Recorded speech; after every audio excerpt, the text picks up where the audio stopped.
Dahulu Bapak Bangsa, sang proklamator mengisyaratkan penjajahan di hari nanti.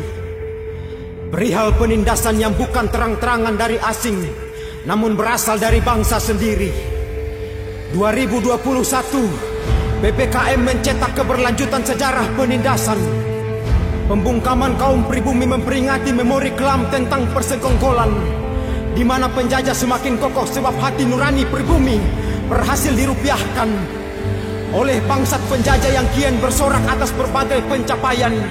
Mirisnya tak sedikit kesadaran anak negeri yang puas dibeli hanya seharga permen, entah atas dasar rupiah ataukah nasionalisme yang di bumi hanguskan.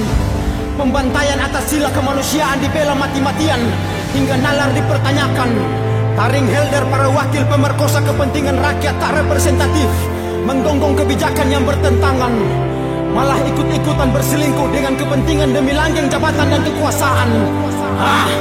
Indonesia membara, mata pertiwi memerah, air mata rakyat kecil kian berdarah, perpecahan tak berarah.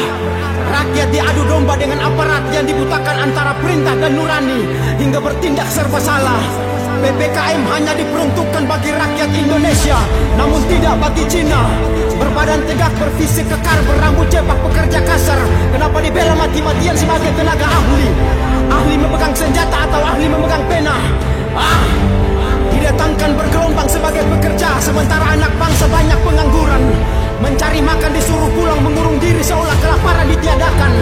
Arogansi aparat bertingkah preman, bersembunyi di balik kewenangan. Hei preman berseragam, sadarkah kau sedang dialatkan dengan kedok tersembunyi bahwa kita sedang diadu lewat kebijakan? Rakyat dikurung paksa tanpa solusi tuntas dari pengambil kebijakan. Kelengkapan dokumen keberangkatan anak negeri dibisniskan. Tak mengantongi dokumen vaksin, kenapa diancam dibatasi pelayanan publik? Apa-apaan? Vaksin buatan anak bangsa disulitkan perizinan, vaksin buatan asing diimpor dan dipaksa wajibkan. Ada apa? Warga Cina bergelombang masuk seolah disembunyikan tengah malam lewat bandara. Warga pribumi diintimidasi dan dibatasi keluar mencari nafkah. Mungkinkah PPKM ialah strategi mengurung rakyat agar taktik kedatangan Cina tak terbaca? Rakyat miskin dimiskinkan, bermohon disuruh diam dan dirumahkan. Aparat bawahan dibingungkan, ditanya kelanjutan nasib malah terdiam melepas tangan. Setiap pemangku hingga budak kepentingan, hentikan segala bentuk omong kosong. Kami rakyat Indonesia yatim piatu, dan negeri kami bukan milik siapapun. Hei penguasa tanpa kuasa, kenapa tak peka terhadap kelicikan penguasaan dan potensi kehancuran? Berhutang budi berakibat penundukan hingga pendudukan.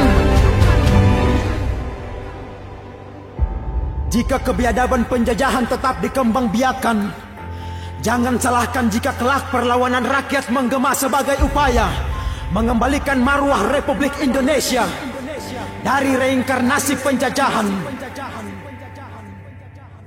Kalau Cina kan disekat begini, kalau Cina dikasih aja masuk. Kalau Cina dikasih aja masuk, kalau rakyat cegat-cegat. Kalau Cina kan disekat begini, kalau Cina dikasih aja masuk.